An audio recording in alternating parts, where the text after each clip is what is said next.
Hey all, it's Mr. Allen back again with another video. Welcome to the channel. Any support you would show to the channel or the video today would be much appreciated. With that, let's get right into it. Today we're going to be doing another Naruto related video. Been having a few of those on the channel recently, and just been reading Naruto and really enjoying it, and going back through the series.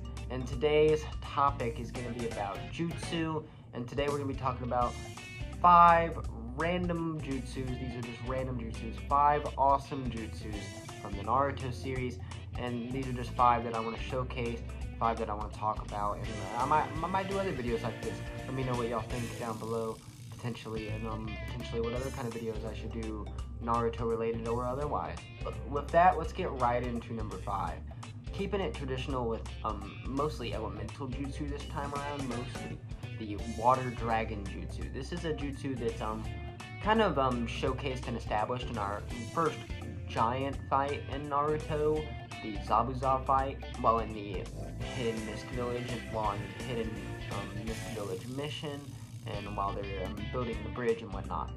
They use the water dragon jutsu, Zabuza does, and Kakashi copies it, and it's one of the most iconic moments in Naruto, and pretty much any time the water dragon jutsu has reappeared, and it's only reappeared throughout Naruto a few times after that, really. It has just been awesome to see. It's definitely a peak water jutsu for sure, and there's not too many really super standout normal water jutsu. So this one's really cool, and it is the water jutsu I decided to showcase. It's just a giant water dragon that comes down and messes you up, and it's fun. It's nice. It's very anime. This ability is. Next is number 4. Straight into number 4 is the flying Raijin technique. This is the technique that was founded by the 2nd Hokage, and then approved upon by the 4th Hokage, and then now Boruto, Naruto's son, is the newest user of it. Naruto never really needed it after getting KCM, because he was just zapping everywhere if he really needed to. Not to mention all the shadow clone brokenness that he obtained by having that ability his whole life. He just didn't really quite ever want to put in the work to get it, I guess, or whatnot, and but his son did. And they all have the flying Raijin technique, and this technique is really cool. It's a pretty rare technique, but it's also very effective in what it does. It's basically like a minor like teleportation loophole, kind of like similar to Dragon Ball's instant transmission, but Naruto's version of it. Basically, you place objects or seals or whatnot down in certain areas, and basically because you placed that thing there or whatnot, or that insignia to I think from what I recall, it's usually a seal.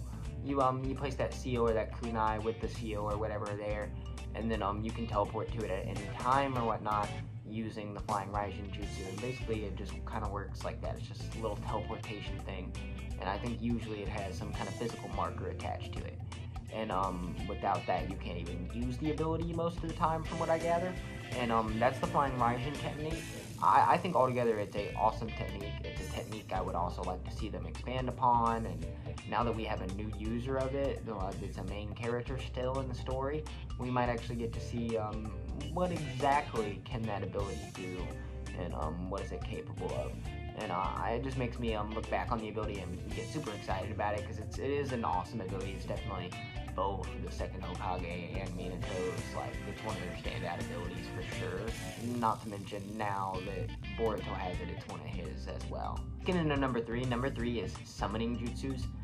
Summoning jutsus overall is kind of what I'm putting here, because we get introduced to summoning jutsus pretty early in Naruto, with the giant toad summon Naruto obtains pretty early in the Naruto series. While summons kind of go out of the focus, we do get a few more later when Naruto is doing sage stuff and whatnot, and we get to see plenty of others with other characters, like Sasuke with his snakes, and Tsunade, and Sakura with their snails, and Kakashi with his dogs and stuff, and Konohamaru and 3rd Hokage with the monkeys, and just different animals and whatnot. That way, summoning's a very common ability. A lot of people can obtain it. It's all about the animals that are capable of using jutsu and chakra and whatnot throughout the Naruto world. And there's some awesome creatures and whatnot throughout Naruto, and I think that that's really what the summoning jutsus showcase. And I think that that's why they're so awesome and why I kind of put them so high here. I will say this: I wish they would show more love to summonings. Like we need to make it, a bigger deal. When someone busts a summoning out, I need more big summoning fights, because like there's like some huge ones in the video game and some huge ones in the anime that I just think are some of the, almost some of the, like the peak moments in the show and game and whatnot. And I'm just like, man, I need me some more giant summon battles. Not everyone even has to be, giant. We could do like a medium summon on medium summon battle and kind of go about it that way. I'm sure I would still enjoy that. I just think summons overall should be expanded upon, and it would just be awesome to see the animals of Naruto get expanded upon more. Moving into number 2, we have the Rasengan. The Rasengan is a iconic Naruto ability. It's a wind release jutsu, and probably the most iconic ability in the series, right alongside like Shadow Clones and the Lightning Blade and the Sharingan and Byakugan themselves. All of this stuff is probably the most iconic that I just named, and Rasengan's right up there with it. It is definitely the most iconic and most well-known wind release jutsu overall.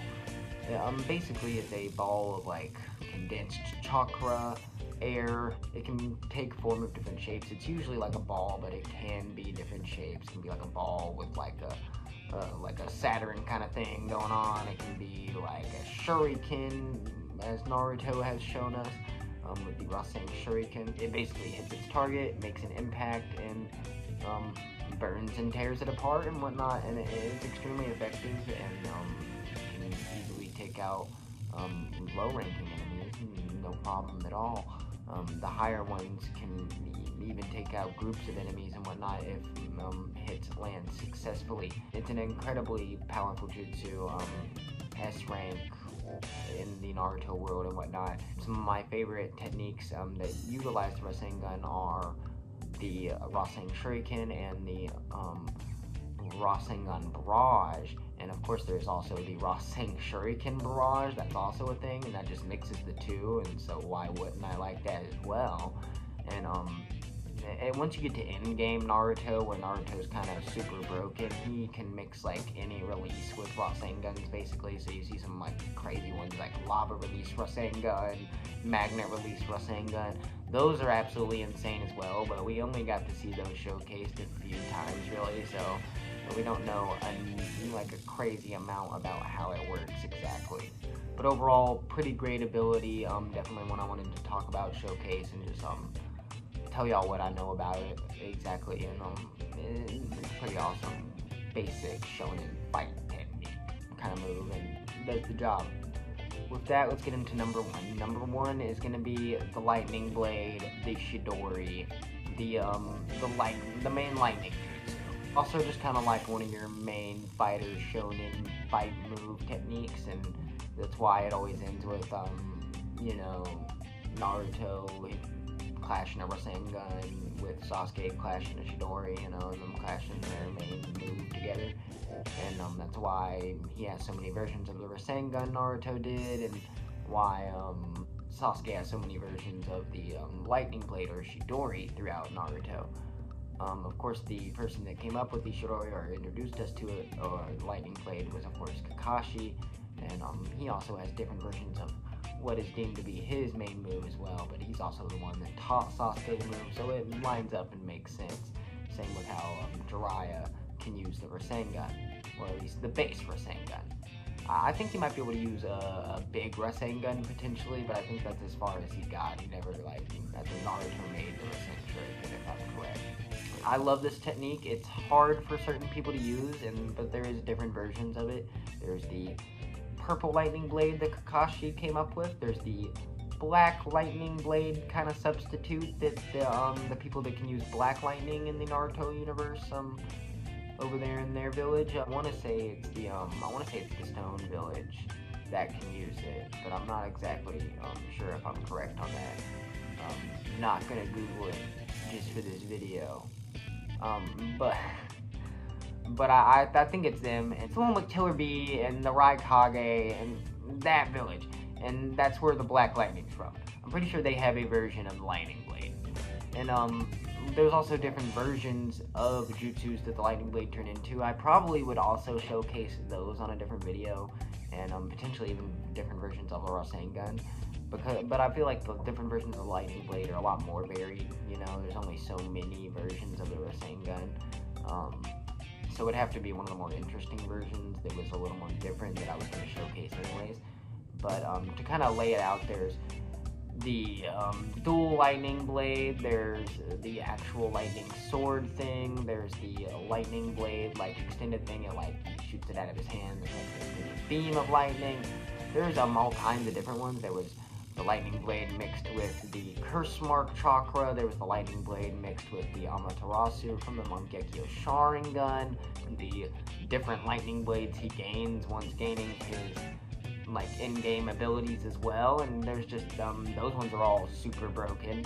So overall, I say Lightning Blade and Chidori is my personal #1 pick and my favorite jutsu out of these, just cause it's the coolest and it has it for sure has that cool factor the most. And I love it, and every time I see the Lightning Blade or the Chidori or whatever on screen, either way, I feel like they're basically the same jutsu, basically, so I kind of put them both here. And every time I see it on screen, it is a standout moment and always going to be a good time or a potential, a potential good time. So I do really enjoy the jutsu, but I do feel like all 5 of these jutsu in no particular order are awesome jutsus and some of the best in the series, and definitely worth talking about here on the channel and kind of giving y'all the lore and what I do know about them and kind of explaining them to you and whatnot. And I will say I ain't the creators of Naruto by any means, so take this video with a grain of salt. I don't think there's any errors or anything, but like I did just kind of spit this all like off the my little notepad and what I know about Naruto, and I have seen pretty much absolutely all of Naruto up to I'm waiting for the new content, but like and the new Boruto stuff or whatever, but like I'm waiting for that, so like I'm caught all the way up, so I'm pretty sure that it should be all good for me. Definitely let me know if I do another little kind of video like this, what kind of jutsus and what kind of abilities from Naruto I should feature and talk about, and just kind of what kind of stuff would be worth talking about in a video like this on the channel. That might be Naruto related, or if there's again any other kind of videos y'all want to see, definitely also let me know. And with that, I hope y'all enjoyed the video. That's pretty much all I gotta say, and y'all have a great day.